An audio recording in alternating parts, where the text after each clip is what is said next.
unboxing a Samsung Galaxy Fit 2.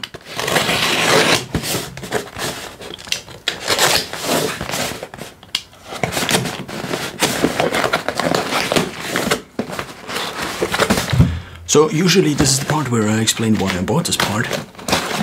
But I figured I might just show the package first and then maybe discuss this afterwards, because maybe you're not interested at all in why I actually bought this, even though I have a Galaxy Watch 4. So now, here is the Galaxy Fit 2. It's brand new. Why is this brand new? Usually I buy refurbished things, but for 35 euros, this cost actually only 35 euros with shipping cost. I think there just was not really a point to buying this refurbished, because it would have cost probably pretty much the same and the battery life would have been probably 1 to 2 years ahead. So therefore, after 1 or 2 years, since you cannot exchange the battery of many of these devices, they actually kind of turn unusable. And this is actually what is happening with the Galaxy Watch 4. So I bought a Galaxy Fit 2 in order to not replace the Galaxy Watch 4, but since I do have to, at some point in time, at least, get either another watch or I have to get the battery replaced in order to get this device functioning again. I figured I still want to be able to track my steps, and also I figured for any of these situations I still want to be able to just track my steps in the meanwhile and to not then totally quit workout tracking for like 2-3 weeks. So this is the Samsung Galaxy Fit 2. I also had the Samsung Galaxy Fit 1, which was my entry into the smart tracking world. Apart from having a Polar Watch a few years earlier, that wasn't really smart because it didn't even track steps. Or did it track steps? I actually don't know. But what it didn't do was it didn't track GPS data. So what is the promise of the Galaxy Fit 2? It's basically a very dumb watch that also comes with significantly downgraded tracking capabilities, but the main reason I bought it for is just for steps. Bluetooth, used with a smartphone running Android 5.0 or higher, RAM 1.5 above, supports devices, and so on and so forth. It does track your heart rate. It also does track your sleep. But compared to a Galaxy Watch, which also isn't that accurate, actually, compared to Garmin devices, for example, the Galaxy Watch is just off a decent chunk of times. For example, a few days back I ran a few kilometers and it just was totally off. And this happens again and again and again. And if you import your data, for example, to Strava, then it also often is completely off again. This is what the band looks like. And since you might recognize that I do not have the normal straps on here, I also got other straps for the Galaxy Fit, which I will probably unbox in another video, and I'll also try to bring this ribbon here in the middle, this device actually in the middle, into this other one. So let's take a look at what it looks like. We have this band here, and this band goes around your wrist. We also have the sensor on this side, and the sensor on this side includes a heart rate sensor, and I think that's pretty much it. I don't actually know if there is a heart rate sensor and the pulse sensor is kind of different. And then we also have the charging connector. So for the charging connector, let's see if there actually is one in the package. I did have one of my old Galaxy Fit, but at some point in time, I just wanted to downsize my overall devices, which I had to keep track of and charge and so on, and just sold the old one, even though I just might have kept it in case for emergency if I need to actually track it. So let's take a look at what is actually in the box. What we have here is first of all manuals nobody will ever need at this point in time, apart from the fact that, of course, many countries might be not that connected to the internet, so therefore now what we have here is still a USB-A charger. I think the newer watches actually come with a USB-C charger already, but not so this Galaxy Fit. This actually came out, I don't know, so it's not that old, that's what I'm trying to say. So here you can see the two contact pins, and these then connect to this here, apparently. Oh, they actually connect quite nicely, which is good because previously you put them on there and similar to the watch which also is not very well connected, it actually was not very well connected. So the main problem of this is that if you want to charge something like this in a backpack, then it falls off all the time, and you can be sure it didn't charge if you then get the device again. So I guess this is about 1 meter long. That's what it looks like. There is nothing else in the package, and that's the Galaxy Fit 2. So I figured I need an additional device, or I need another solution. Why? Because the Galaxy Watch 4, after 1 year, even though I also bought it new because it wasn't available refurbished yet, just doesn't do the job anymore. At this point in time, I can charge it up to 4 to 5 hours a day. And this means for 4 to 5 hours a day, which is a sixth of the day, I cannot track my steps with this. And of course, I could also have my phone in my pocket all the time, since Samsung Health actually combines these two in terms of step tracker count, or in terms of step count. And this means that I could possibly have either this or my Samsung phone in my phone, and then be able to track the steps. But what it also doesn't really track is, for example, if I'm standing here and I'm moving my arms all the time, it might track a little bit of activity here, but the phone doesn't move all the time if I have it in my pocket. And also there seems to be some potential risks to having your phone in your pocket all the time. For this reason, I figured what I could do. I mean, I already have the watch on this hand, and I also have already a watch on the other hand. So my options are either upgrading this watch, replacing the battery in this watch. So I could upgrade either to the newer model that is also 40 millimeters or 42 millimeters. I actually don't know what size this is. Is it 40 or 42? It's at least a smaller one. Or I could switch to the bigger one. So the bigger model, or I could switch to the Galaxy Watch 5 Pro, which would cost a lot.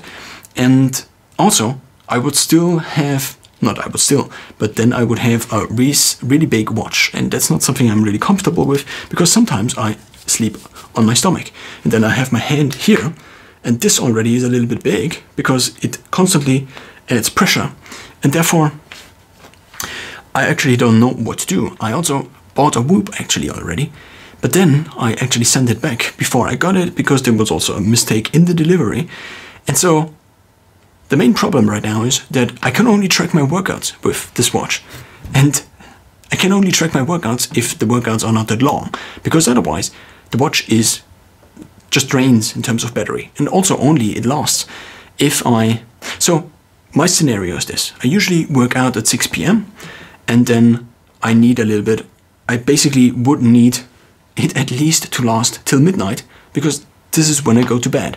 And before I can charge it for another half an hour, which I need to, because otherwise it won't last through the night. And when I wake up, it is then battery dead, which means that my sleep isn't tracked. And the main problem, of course, with a device like this is that you want to have it on all the time, because otherwise it doesn't really make sense. And I also wanted to get into HRV tracking. But at first, before I buy something like a Garmin watch, which would cost 400 or 500 euros, and then potentially also throw me out of the system I was in all the time, and where my data is stored. And up until now, I haven't really found a good solution for importing my Samsung Health data to Garmin. There are third-party apps which you can use to sync Garmin to Samsung Health, but not the other way around. This doesn't really work. You can export all the files manually, but I also didn't have success, at least as of now, with importing the files Samsung Health exported into Garmin Health. So at this point in time, I can either create a completely new database that of course doesn't have all the data in here, in Garmin, or I can wait or get a better Samsung watch. Another problem also is that these two devices are also off. So if I record my heart rate data in the night with this here, and on another day I record it with this here, they are both off, but not with the same distance basically. So this could be more off than this, and I guess this is true. The Galaxy Fit will be more off than this device. So the problem also is that if I now implement something like this, with not only the step count, and also use it as a tracker, if I don't have this watch on, then it also pollutes my data. It contaminates my data, because the heart rate that already is not that reliable gets even more unreliable because I now have different devices. And if I potentially would upgrade to a newer watch, even though it doesn't really make sense after 1 year, it would make sense if, depending on how much a battery replacement costs. I haven't yet looked into one of these. I will actually now switch it on. I actually thought there, so on the old Galaxy Watch there was a button. Here there doesn't seem to be a button anymore. So I actually don't know how to switch it on. This seems kind of weird. I guess it is also waterproof. Let's actually take a look at the steps. Not steps, but specs. Battery life may vary depending on usage and settings. I've read up to 7 days, which of course is not really true if you have heart rate tracking on all the time. Supported languages. There is actually not much in here. I mean, you can also look up the rest, I guess, of the specs. I just did. This design, it has a very thin design for all-day comfort, built to fit your active lifestyle, automated features to optimize workouts, cool life hacks right on your wrist, better visibility. It has an 1.1-inch AMOLED display, even though, as you already saw, the AMOLED display is actually quite small compared to what it could be. Thin design for all-day comfort, and a thickness of just 11.1 millimeters, which probably is not true, because actually Samsung also measures the watches not in total width, but they only measure it up to this point in time, not in time, but in thickness. And this whole bump is not measured in almost all of the not Galaxy, but smartwatches specs. They just measure it until this point, as I just mentioned. As a YouTuber recently pointed out, I think his channel name is Rainmaker or something like this. I cannot remember it right now. Up to 21 days of battery life to outlast your longest sessions. Up to 15 days of battery with typical usage. So probably in the real world, 3 days. And then you need to recharge it if you have heart rate tracking on. The Galaxy Fit 2 detects your workout, so all you have to do is focus on getting into the zone. What I actually did is, if I just go for a walk, I don't enable a manual workout also on the watch. Why? Because this would just create a constant thinking of, do I need to track this? If I go to the grocery store, it's only like 500 meters, do I track this or not? Therefore, I just don't track walks. And the auto tracking actually kicks in after 10 minutes. So if I go for a walk that is longer than 10 minutes, I have actually a kilometer approximation, because the GPS obviously didn't kick in, because otherwise the GPS would have known, or the watch would have to track GPS all the time, because otherwise it cannot then track or create a GPS track if it only starts at minute 10. So therefore I only have a vague kilometer estimate, but it still calculates it, and that's quite nice. And before this I only have step count. And the same, I guess, is true for the Galaxy Fit 2, which also then obviously has no GPS, also no internet, and also no NFC, I guess. Recently I actually was rowing at the gym, and the Galaxy Watch 5, so I forgot to track it, and it actually auto-recorded it. So I rode, and for I think about 10 minutes, and then it recorded it manually. So 10 minutes seems to be the threshold at which the auto-tracking seems to kick in. And here on the Galaxy Fit you seem to have 5 automated workout trackings, which are running, walking, a dynamic workout, which is basically just a combination of different workouts like these here, like circuit training, then elliptical trainer and a rowing machine, which it also apparently detects. You can also, mentioned here, wash your hands with this, and there is a countdown. And you can also measure your stress and your sleep, which both are already not that good on a Galaxy Watch and are significantly worse on here, at least in my experience on the Galaxy Fit 1. The Bluetooth version is 5.1. The main display is 27.8 millimeters in millimeters and 1.1 inch. The dimensions are 46.6 multiplied by 18.6 multiplied by 11.1 millimeters height times width times depth. And the reviews, at least according to the Samsung website, which of course they completely can create themselves, are 4.3, which seems to be believable, right on the threshold to, well, it's their own rating. There is basically absolutely no point in reading reviews on a manufacturer's website because they can just write them themselves. Maybe they aren't. Maybe they're just asking people to review them and then maybe they get something in return. But every bad review on a manufacturer's website is the decision of the manufacturer whether they actually publish it on their website, because of course it's their website and they have total creative control. But nevertheless, I also find myself often reading these, obviously just for my entertainment. Location technology, no. Wi-Fi, no. OS, FreeRTOS. Some kind of new OS. Technology, main display is AMOLED, and we only have a main display. Resolution is 126 by 294 pixels, which seems a little bit lower than 4K. Color depth is 60 million colors. The RAM size is 2 megabytes. The ROM size is 32 megabytes. So the RAM is how much working memory there is, and the ROM is how much hard drive space there is. Sensors, it has an accelerometer, a gyro sensor, optical heart rate sensor. The weight is 21 grams. The dimensions we already covered. The battery capacity in milliampere hours is 159. Typical usage time 15 days, low usage time 21 days. Notification type vibrate, services and applications, and that's basically all the specs.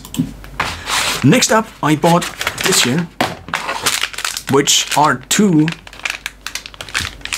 straps for your wrist, and they are, according to the manufacturer, unique design and high quality, which I will cover in the next video, where I unbox these and I also will try to put the main thing into these here. Now, I don't know how, but it went on, so I basically connected it to a charger and now it is on, and now I can also set it up with my phone. I don't know if I will film this, but maybe I will. Through small actions, like instead of tracking my habits on my phone when sitting down, I then sat outside while tracking the habits in the morning and in the evening. And then instead of sitting down, I figured I could just walk around in a circle and therefore increase my step count and also my overall activity.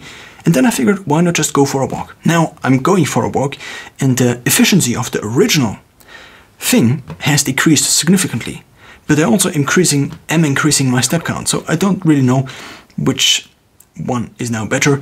But that's kind of an experiment I'm currently trying, and therefore I also need something to record my step count. I realized if I have like 20 minutes of morning tracking time, and also tracking habits in the morning, and then 20 in the evening, then I actually already walk for 40 minutes, which then means that I have about 2,500 to 5,000 steps already. And if I then additionally walk around during the day for about 2,500 steps again, and I also walk somewhere else, then I already have the 10,000 steps. I usually just hit it quite at the end of the day. So now let's actually turn the whole thing on. So it is very low in brightness. You can obviously swipe down. Now basically it has this waking up feature where you double tap, already set on, and of course you could also set it off in a second. Now it has this display here, which we will now set on maximum brightness, which it already surprisingly, no, it is not. So I just wanted to slide up, but it doesn't slide up. So we have to press manually here in order to increase the brightness. Then we can swipe up the whole thing. That's at least what I expected to happen. And we can also set the focus on the watch itself, which would make some sense.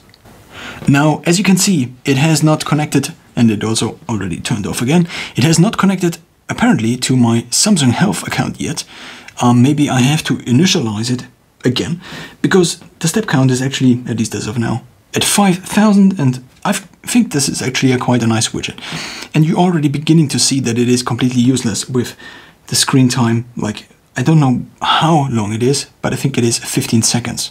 So let's try to adjust it manually by going into the settings, which you find, I think, here. So here you have the water block, here you have the music, here you have the non-disturb, here you have find my phone, which is quite nice. I can actually tap it right now. And then it just rings your phone. Of course, only if it is in Bluetooth range. So therefore, if you lose your phone and you actually haven't lost it, and it's not just in your room, this feature is not of any use at all, but at least it's better than nothing. So now it has turned to a different color, I think. And let's try again to go into the settings. So we already figured out this is the night mode, and it actually turns on automatically, I think, if you set it on synchronization with the phone. Let's now also try the camera. So because it is connected to my other phone, not the phone at which I am recording on, let's try to see if I can shoot anything. No? Yeah, because the other phone is... Let's turn it on again. And let's see. Hello, hello. Shooting 3, 2, 1. Does it actually do anything? No. On neither of my phones. So maybe I need to set this feature up additionally. So let's try to double tap again. And let's now try to change this setting as kind of a proxy setting for how easy it is to change the settings. First we have to find the settings. Hello, settings, where are you? Maybe they are not even up in the quick settings. It could be that they just removed the settings entirely, because it just doesn't make sense to set the settings down here. So maybe I just set it on the phone. I now set the screen timer to 5 minutes. It actually was set on 10 seconds, which is not very practical. And now let's swipe through the home screen things I set up. So now we have the main thing. Then we have my step count, my heart rate, and also my sleep. Then, or your sleep. Then we have the different workouts you can select. Of course, it doesn't really make sense to track your running on here, because it doesn't track the kilometers, but only approximates them with basically your height, and then determines how long your stride length probably is. Swimming works actually. It counts the rounds, the pool lengths basically, even though they sometimes might be off. And these are kind of the few different things you have. You can also edit them and edit which ones are available. I just now opened up my phone, and as you can see on my phone, now these are the ones I have set. And of course you can also change them. I think these actually make sense. Maybe the cycling does not make so much sense, because again, you need the GPS in order to have this data to be actually useful. Apart from this, let's get out here again by tapping the home screen, or the home button, which is actually kind of a nice invention, because otherwise you would have to swipe up all the time. One can actually measure the stress, which I think simultaneously also measures your heart rate. So let's also try to put it on, and then let's see if I can measure the stress here. What is also nice about this one here is that the old one was kind of set in stone. So this one was not moving, but this was actually, so there was basically no, I don't know, what do you call this? This was basically set. So I think this is actually better, because there is a reason for hundreds of years people wore watches, maybe not for hundreds of years, but for a few decades at least, people wore watches that had kind of these kind of mechanisms in order to set your band. So now let's see. One of the main problems is that you only have so many, there has to be a distance in between two of these holes. So if you are, so one of the other things is that if you now are here, and you actually need to backtrack this here into the rest of the band, and of course this again tightens the band because it moves inside, as you can see clearly. So now let's actually try to measure the stress. I still want to tap on the non-existing button all the time. Hello. Let's try to measure the stress. Now it is running back. No. And as you're already beginning to see, a band like this is not really made for good interaction. It's super laggy. You can actually not do a lot of it apart from having it auto track. And that's probably one of the reasons why Whoop decided to just not have a display. Because if you have a display, then you also expect it to be somewhat a good user interface. And if you just don't have a display, the expectations are just set different. In addition, we have here a stopwatch and also a timer feature. The next thing then is basically whatever is running on your phone, and then we return basically back to the home screen. There is also the weather feature, but I skipped this one. In order to see how I now apply these, I think I'll make a different